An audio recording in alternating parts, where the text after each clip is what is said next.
the short but immensely beautiful walk towards St Mary's Church in Tarrant, Crawford. At every point in this journey you can see the tower of this church. We're running alongside the River Tarrant.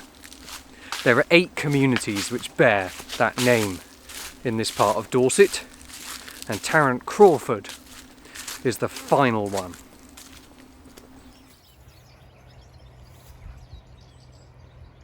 The River Tarrant possibly means trespasser, a river prone to flooding, and it passes through all of these villages, of which Tarrant Crawford is the most remote. Unbelievably, there was originally a rather grand abbey and nunnery on this site. Nothing remains except a few clumps in the fields to mark that spot, and of course the church, which might well have been a lay chapel. A chapel for the peasants, really. I'm really drawn to these simple churches, the churches of village communities. That being said, I'm afraid to say that this building is now under the care of the Churches Conservation Trust. In other words, it's what we describe as a redundant church. It's unsurprising given how remote this village is, but it's still a shame. And it's of course part of the reason why I'd like to shine a spotlight on St Mary's, Tarrant Crawford. It deserves more. We may have another challenge on our hands today though, because this magnificent building, which is just beginning to show its beautiful facade, has no electricity, no running water, no heating, no loo. It's really a time warp.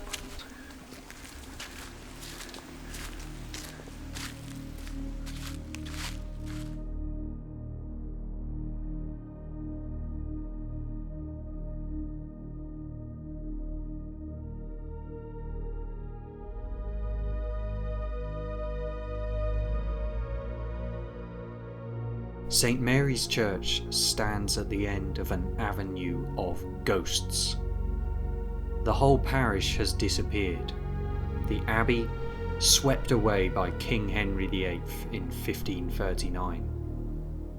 Never have I seen a church stand so solemnly, yet so defiantly.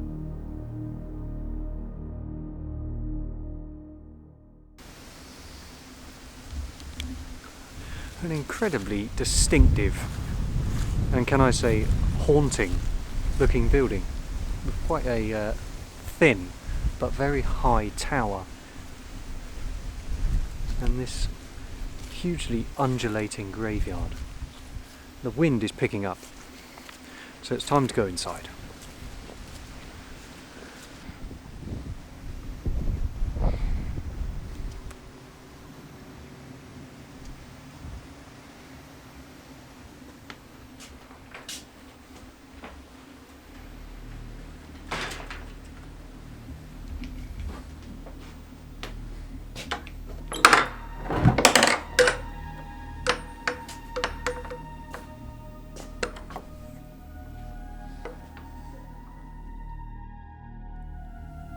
Wow, it's dark in here.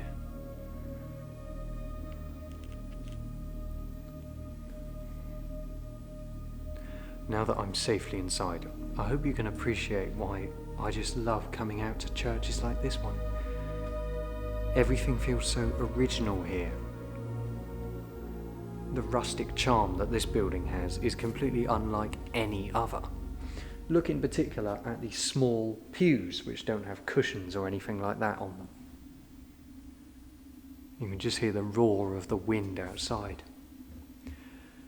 We really feel the effect of natural light in buildings where there is no electricity. And also the very evocative effect of darkness, which is so often overlooked. Some of the most incredible features here, the barrel roof, but also the wall paintings, which date back to the 14th century. These are incredibly rare in English village churches, and quite ghostly as well. Here at the bottom you can see 3 living kings, and to their right 3 skeleton kings, reminding the living ones of their fate. In fact, it brings us back to Thomas Gray. The boast of heraldry, the pomp of power, and all that beauty, all that wealth ever gave, awaits alike the inevitable hour. The paths of glory lead but to the grave. Supposedly Bishop Richard Poore is also buried in this parish. Not in this churchyard, most likely at Tarrant Keenston or in the remains of the abbey. Lost forever. He was instrumental in the building of Salisbury Cathedral. In fact, it was him who instructed the first stones to be laid. When a new cathedral was built down in Salisbury, or New Sarum. So much of these buildings are evocative to us as musicians, particularly shadow and intrigue, darkness, mystery. And that's part of the reason why I really enjoy coming to churches like this one, where there is no electricity. And that brings us to the musical instrument here. Some organs are more usable than others, but I know how much you love seeing me explore these instruments, so I call in some help and give it my best shot. Here at the back of this church we have yet another relic of the past.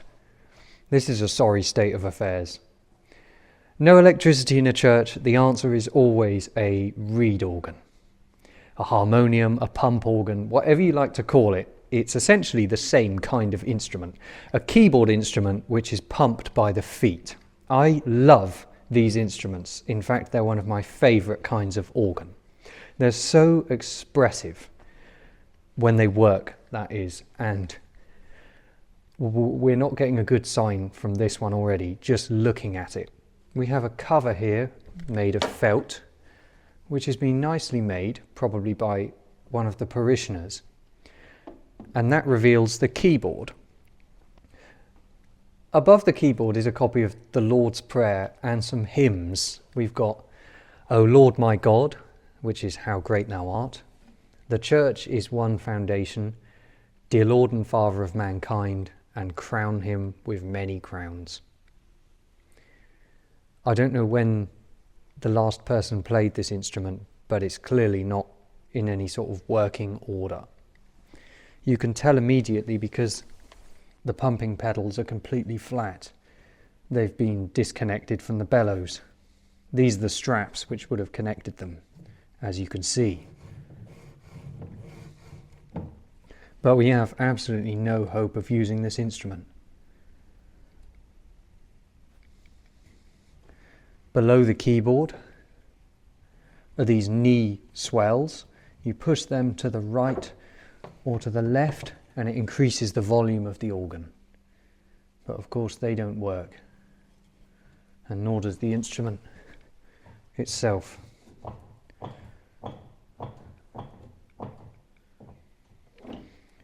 It was built by John Malcolm and Company of London, so like last week's instrument at Long Critchell, this is an English harmonium rather than a French or an American one. Probably this organ is split down the middle so that these stops apply to the left-hand side and these to the right, although we can't tell. There's a voix celeste, a diapason, and some anonymous stops here. Perhaps if we look behind the instrument, we can find out a bit more of what's wrong with it. Oh, interesting.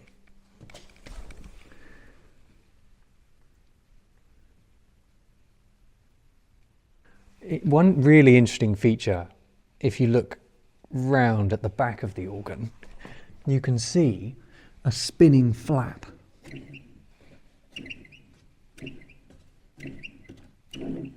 That's called a vox humana. That's a really interesting stop. It doesn't make any sound on its own, but what it does is undulates the sound of the reeds like a tremulant. And vox humana, of course, means human voice. So it's the most expressive feature on this instrument. You pump on the pedals, that starts the flap spinning, and the air passes over the reeds to create a vibrato. It's a shame it's not playable anymore. I can usually get some sound out of an organ, but I certainly can't with this one.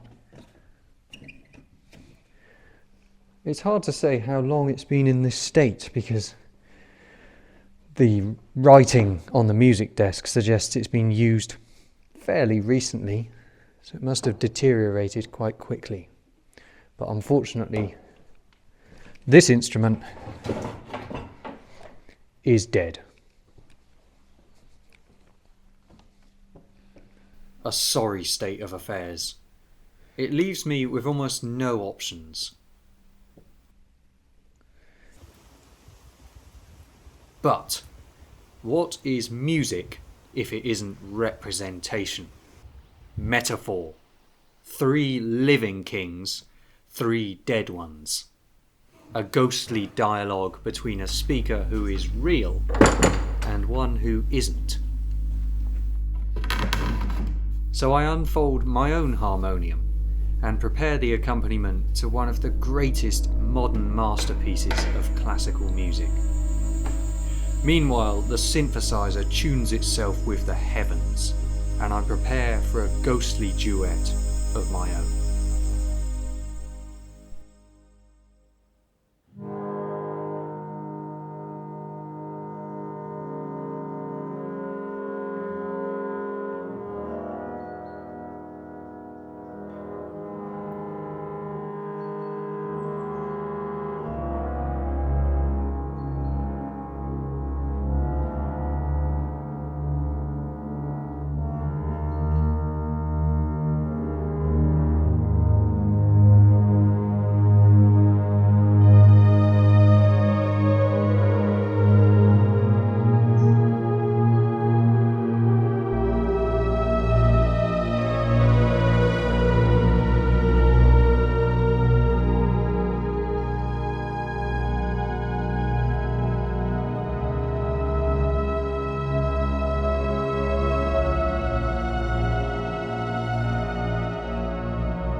the Albinoni Adagio in G minor, in a duet between traveller's organ and electronic synthesizer. That piece itself is shrouded in mystery. It's credited to the Baroque composer Albinoni, but it was actually written about 200 years later by Remo Giazzotto. He's said to use drafts from Albinoni and a bass line, but those have never been found. For every skeleton organ I find on this channel, I have to find one living one. So my video for the first Sunday of Advent will come from Wells Cathedral.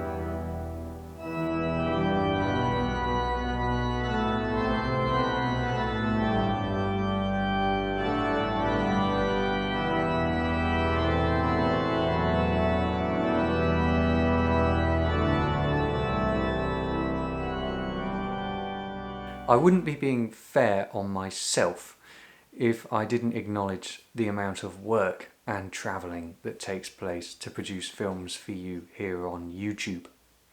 Each of the individual elements in my productions are absorbed into the complete video. But the research and the travel, the preparation, practice, preparing a script, and for me most importantly, preparing a story, are all features which are incredibly time consuming, and that's why I now make these YouTube videos full time. If you'd like to help support me, and if you're enjoying each of my weekly videos, there are two great ways of doing it. The first one is called PayPal, and the second is to send a check to the address on my website. If you'd like to use PayPal, there's a link underneath this video with my PayPal page, and from there you can choose to support me with a small donation. Alternatively, just head to my website, which is benmaytonmusic.co.uk, and there you'll find the address on my contact page to send a check to. Thank you so much. For now, let's end with something quiet and peaceful to finish a Sunday evening. This is an English hymn tune for I Vow to Thee My Country, as we enjoy a few final moments of the Tarrant Valley. Until next time, bye bye for now.